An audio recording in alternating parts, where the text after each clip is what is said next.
Hey guys, and welcome back to another Unfiltered Gamer board game review. And in today's game up on the tabletop, we have the Cthulhu Rift by Invadars. It's a 2 to 4 player game, takes roughly 30 to 45 minutes to play, and it is for ages 12 and up. And in the game, you're playing in Arkham as the Division. The Division is a team of investigators seeking to stop the Awakening, Cthulhu escaping from the deep slumber that they are in, and cultists from reawakening him by opening portals across the area. You will travel from location to location, traveling different types of terrain to unveil secrets of runes that can thusly stop portals from opening, as you'll encounter cultists and eventually creatures that will go on the board.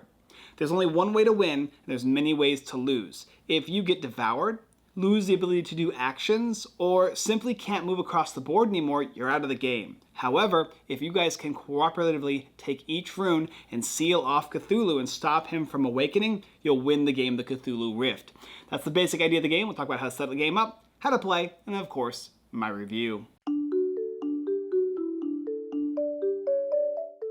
To begin setup for the game, the Cthulhu Rift, the first thing you do is you take out the main game board and place it face up within reach of all players. Then, you'll take each of the 12 portals, shuffle them, and place them face down in each of the circular spaces on each location, hidden so that you do not know which symbols go where, and then you will take the police car and place it on the police station. After that, your board is done and you'll select your characters. I'm playing as Beatrice Langford, and Callie will be playing as Sabine Locke. Each character is a unique character, and you have to play as 2 separate characters.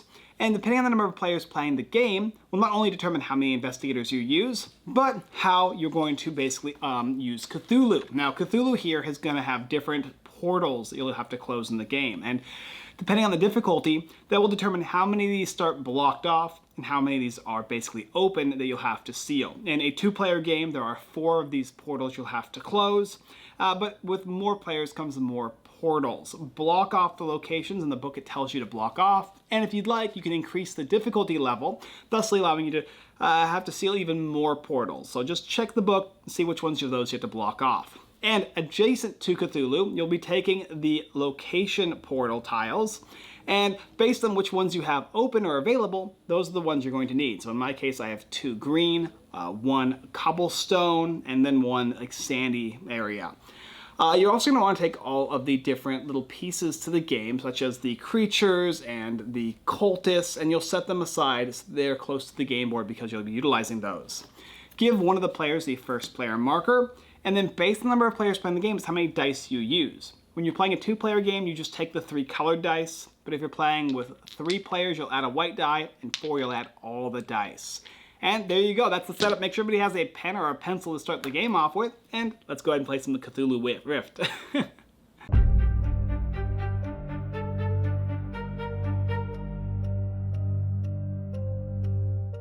Okay, so how to play the game? Well, there are 4 phases. This is a cooperative roll and write, and each player is going to take those phases simultaneously. But the first thing that happens is you've chosen a driver, and this will change from round to round. The driver is going to start by driving. They'll select the police car, and they'll take it to any location that they want, provided that they can reach that location. So, for instance, if I wanted to go to, I don't know, the adjacent space, I could do so. Now, if I wanted to go farther across the board, I can do that as well. But remember, for each space that has a cultist, something will happen, and you can never move through a space that has a creature. These are the depths of despair. These creatures, once they've located themselves on a place on the board, it's frozen off, it's blocked, and you can't go there anymore. So make sure that whenever you do go through a space with a cultist, you'll be actually marking off a space on your board equal to the color of the location that you have to travel through. So if a cultist is on a green location and your car passes through that green location, you will take an X and you will mark a green location on your board. Whenever you mark on your game board at any point in time, you have to mark adjacent to a space that was already marked. A marked space is a space that was blocked out or a space with a symbol. And it always has to be adjacent. It can be diagonal or up, down, left, or right for this aspect of marking things on your game board. Once you've chosen to move to a space and also avoided the monsters and marked for any of the cultists that you had to pass through, aka try to not land on cultists, it's not good for your health. Then when you reach that location, you'll see a symbol, and that symbol might be an orange book or a green gun or perhaps even a gray magnifying glass. you'll have one player as the driver, and you'll select who to mark on their grid that specific symbol. If it's an orange book, you'll have to choose an orange location and mark that location with a book symbol, but only one player gets it and the driver must choose.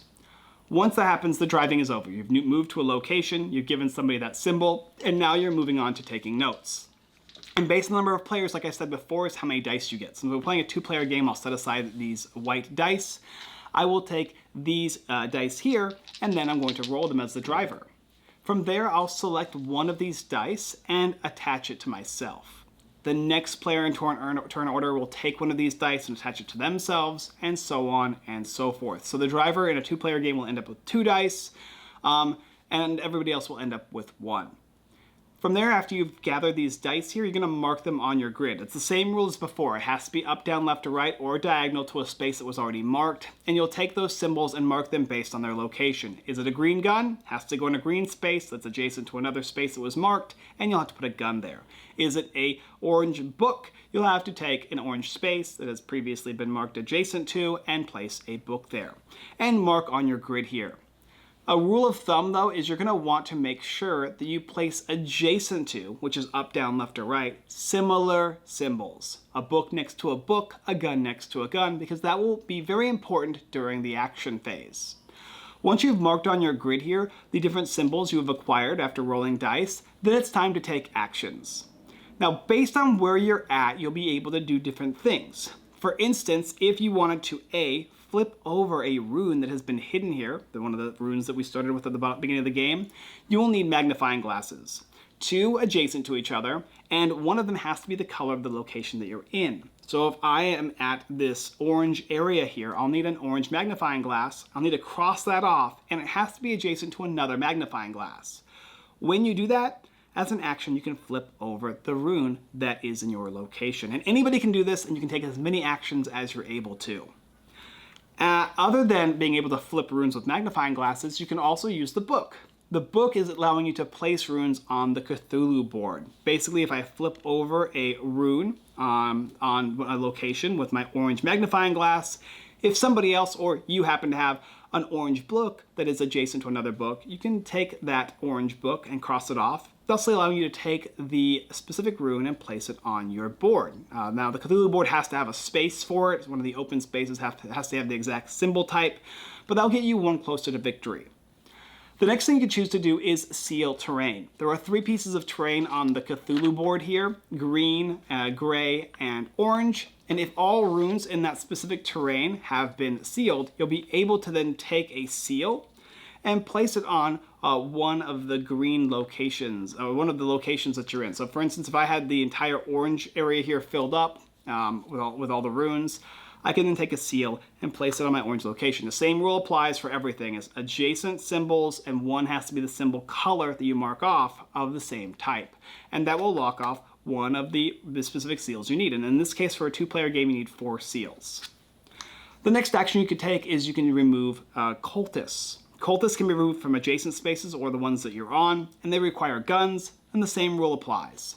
And then finally, if you roll a die and you select this Cthulhu symbol, instead of getting to basically gain an action space on your main grid here, you'll actually have to mark off a space. It'll count as nothing, it's a negative, but you'll be able to cross off an ability area on the bottom of your game board. And if you cross off both abilities on a single row, that will open up an ability for the rest of the game that you can utilize. If there are 2 options to choose from, you'll cross off one and choose the other. And the abilities are things like re-rolling all your dice once, or basically taking an action and using it adjacently, being able to use, instead of just up, down, left, or right actions that have the similar same pairs, you can use diagonal. And then the other ones are things like being able to change a die color, for instance. And of course, don't forget you have a special ability that you can use throughout the game, but only once. It's in the bottom left-hand side of your character board. After you've taken any of the actions that you want, you can take these as many times as you can, then you'll pass.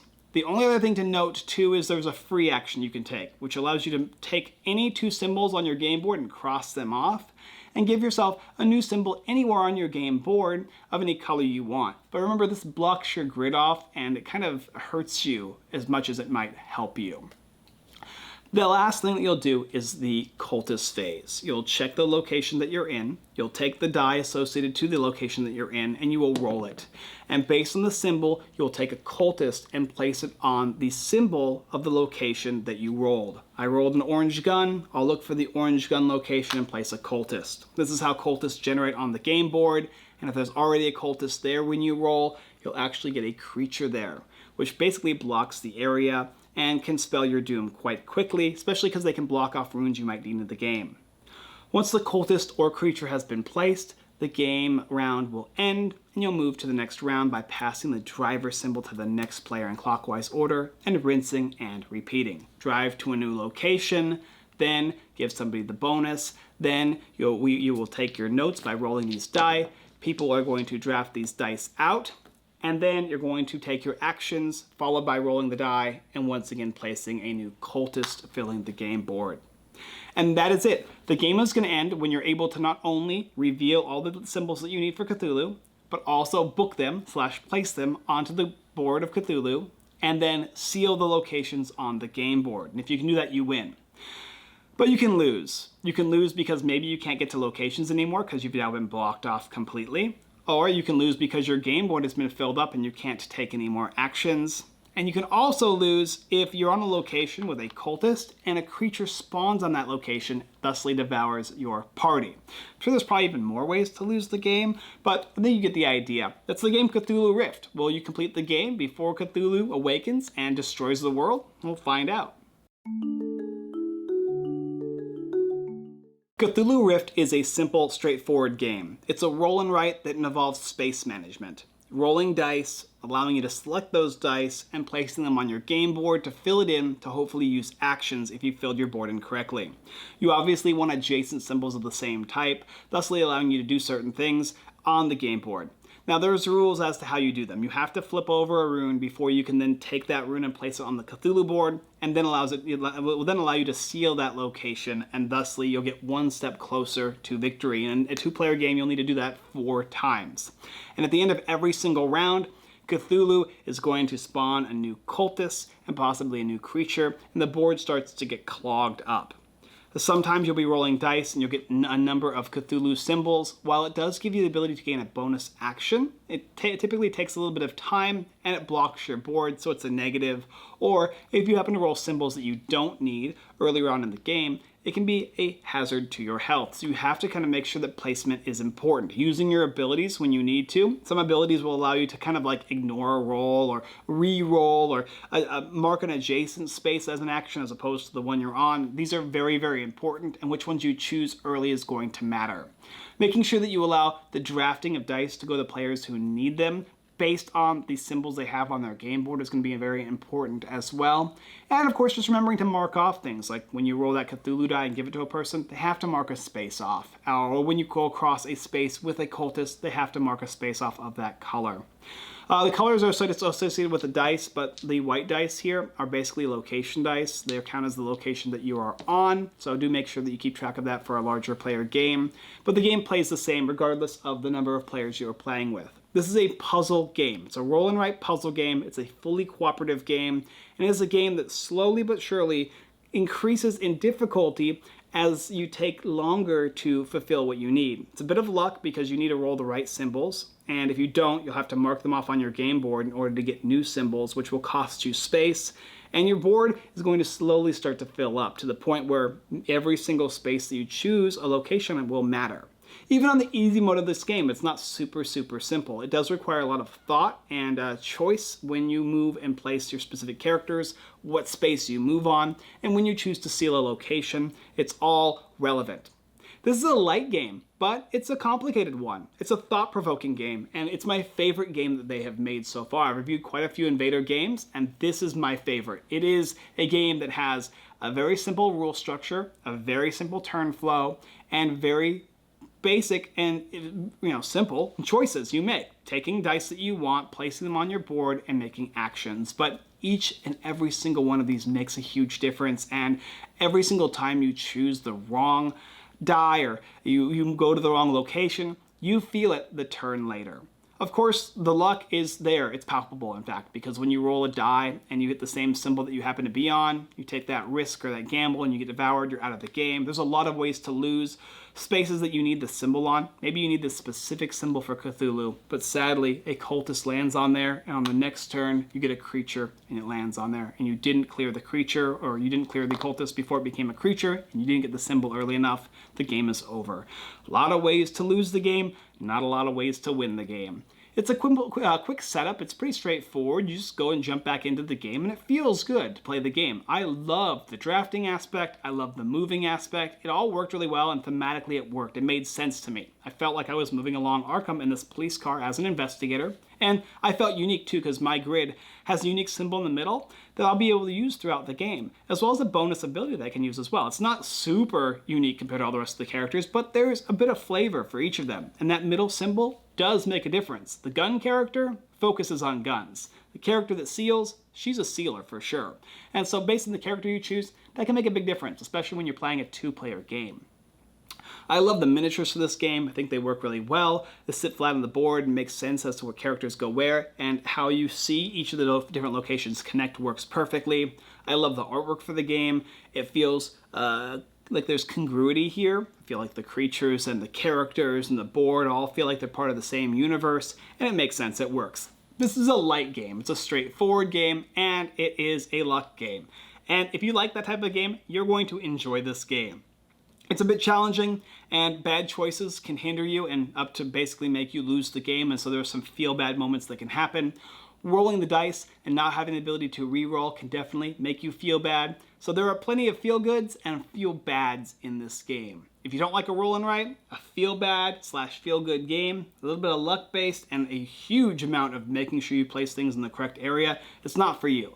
But if all that sounds good to you, you like the Cthulian theme, the H.P. Lovecraft theme, you want something sweet and simple with a little bit of complexity and thought put into it, then this is going to be your baby. And for me, I am very much so looking forward to the full release. What we have here, even though it's just a basic prototype, was a lot of fun. I enjoyed this game. I'm going to give it my seal of recommendation. But for small games specifically, and for roll and writes, which normally I used to hate, but now I've grown to really enjoy, especially games like this. It does it all right for a cooperative game, and everyone feels like they're working together, which is a huge plus. Thank you guys for watching another Unfiltered Gamer board game review for the game The Cthulhu Rift. Probably wish it was called Cthulhu Rift, I suppose, but you can check out this video.